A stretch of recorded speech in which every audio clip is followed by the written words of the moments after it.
Bismillahirrahmanirrahim. Assalamualaikum warahmatullahi wabarakatuh. Saya Nur Faiza binti Zuhardin daripada Politeknik Merlimau Melaka. Tajuk kajian saya adalah kajian perkembangan Islam di negeri Melaka melalui pemetaan masjid warisan menggunakan kaedah JIS. Melaka terkenal sebagai pusat perkembangan dan penyebaran Islam yang pesat sekitar kurun ke-15. Pembinaan masjid pada masa tersebut adalah sebagai tempat penyatuan umat Islam dan sebagai pusat penyebaran ilmu. Pemetaan lokasi masjid warisan ini penting bagi mengetahui lokasi-lokasi awal penyebaran Islam di Melaka. Sebanyak 57 buah masjid warisan telah diwartakan di bawah Iktimah Pemeliharaan dan Pemugaran Warisan Budaya tahun 1988 oleh Perbadanan Muzium Negeri Melaka. Semua masjid ini berusia di antara 64 hingga 400 tahun. Masjid warisan merupakan masjid yang berusia melebihi 50 tahun di mana ia perlu mengekalkan ciri-ciri asal di mana masjid tersebut perlulah berbentuk segi empat sama, mempunyai bumbung 3 tingkat, di mana 4 batang tiang tersebut menampung puncak mahkota. Bahan binaan masjid juga masih mengekalkan bahan asal seperti tanah liat. Okay, berikut merupakan kedudukan masjid-masjid warisan di seluruh negeri Melaka. Mengapa kajian ini menggunakan kaedah JIS? Pertama, kajian yang dibuat oleh Iram Ayhan menyatakan bahawa apabila dia memetakan sebanyak 525 masjid lama di Turki, dia mendapati bahawa pemetaan masjid lama mampu menunjukkan sejarah bagaimana sesuatu bandar atau tempat itu berkembang. Rozida juga menyatakan bahawa data mentah yang dikumpulkan menggunakan kaedah GIS lebih tersusun dan memudahkan kerja-kerja analisa lokasi bagi penyelidikan sejarah. Yus juga menyatakan bahawa pengkalan data geospatial ataupun data GIS yang dapat menyelaraskan pelbagai data merupakan paradigma baru dalam pemeliharaan dan pemugaran bangunan warisan. Okay, berikut adalah data yang sedia ada dalam Perzim. Perzim hanya mempunyai data-data masjid dalam bentuk Excel sahaja. Di mana kita tahu bahawa data Excel ni dia punya analisa adalah sangat terbatas.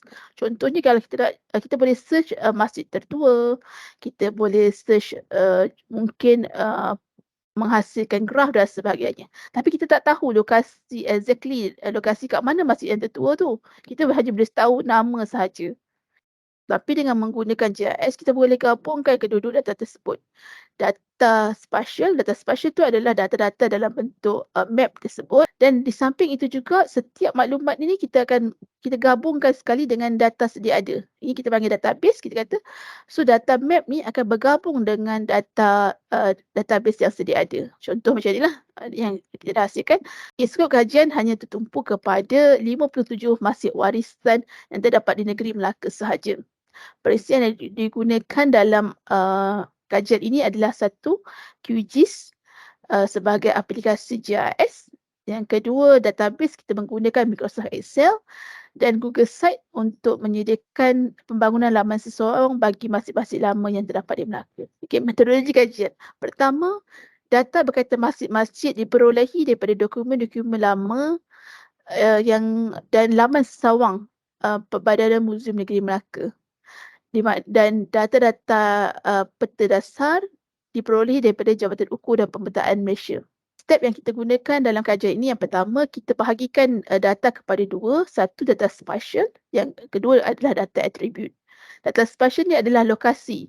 Maklumat berkaitan lokasi, berkaitan koordinat, sesuatu kawasan kajian. Attribute adalah maklumat database yang berkaitan masjid. Contohnya tahun pembinaan, jenis. Setelah data dikumpulkan dan diasingkan, kita mula memproses data. Okay. And then data attribute, kita kena tahu pengkalan data berkaitan dengan masjid, kita tambah baik. Apa yang sedia ada dekat Perzim tu, kita tambah baik dengan data-data tambahan lah. And then sekali selepas data-data semua ni dikumpulkan, so kita akan buat analisa terhadap data. Okay, ni adalah perisian QGIS yang kita gunakan. Tadi macam saya katakan bahawa kalau kita menggunakan Excel sahaja, data dia adalah secara berasingan. Hanya ada data attribute ataupun data pangkalan data sahaja. Tapi kalau kita menggunakan perisian GIS, kita akan dapat dua-dua. Kita boleh ada pangkalan data dan kita ada peta dalam satu paparan yang sama. Okay, ini adalah analisa spasial. Dalam kajian ini kita menggunakan analisa spasial ataupun kajian tempat ataupun analisa yang boleh menunjukkan tempat. Okay, sebagai contoh, ini adalah query builder Untuk QGIS, sorry. Untuk QGIS, contohnya kita nak tahu, okey, dekat mana kawasan masjid ataupun masjid-masjid mana yang dibina pada tahun sebelum 1900. So kita buat dia punya coding dekat sini, and then kita search, and then dekat peta tadi akan terkeluarlah masjid-masjid yang dibina sebelum tahun 1900. Okey, query builder ni dia menggunakan Python untuk kita buat analisa, okey. So dia punya coding ni adalah menggunakan Python lah. So kita bolehlah, contohnya kita nak tahu masjid yang berapa jumlah masjid yang berada di Melaka Tengah dan sebagainya. Kita boleh masukkan coding-coding yang ada kat dalam ni lah. Yang hasil paparan masjid tertua adalah Masjid An-Nur, Bandar Hilir, Melaka. Okey, Masjid An-Nur terletak di daerah Melaka Tengah. Okey, di mana ini adalah Masjid An-Nur. Okey, dia kedudukan Masjid An-Nur dibina pada tahun 1620. Di mana masjid ini dia berhampiran dengan kawasan pesisiran pantai. Masjid An-Nur ni dia berada dalam lingkungan 1 kilometer daripada kawasan pesisiran pantai dan Kota Afur Mesar. Dekat sini ada Kota Afur Mesar. Bila kita tengok jarak tu, so dia dalam lingkungan 1 kilometer daripada Kota Afur Mesar dan pesisiran pantai Melaka. Yang kedua adalah, kalau kita tengok dekat sini, daripada 57 buah masjid tersebut, 29 masjid terletak di kawasan Melaka Tengah. Di mana kita tengok ni adalah tumpuan dia, di mana kawasan Melaka Tengah ni merupakan pusat pentadbiran Melaka. Daripada dulu, masa zaman Kesultanan Melayu Melaka, kawasan Melaka Tengah ni merupakan pusat pentadbiran lah dan kawasan laluan perdagangan. Berikut adalah analisa perkembangan masjid perkembangan Islam versus pembinaan masjid. Yang pertama, kita tengok masjid warisan yang dibina sebelum tahun 1800. Bila kita tengok di sini, dia dapat menunjukkan bahawa semua masjid yang dibina sebelum tahun 1800 ini tertumpu di kawasan Melaka Tengah dan berhampiran dengan kawasan pesisiran pantai. Tadi saya kata, ni kedudukan Masjid An-Nur kat sini.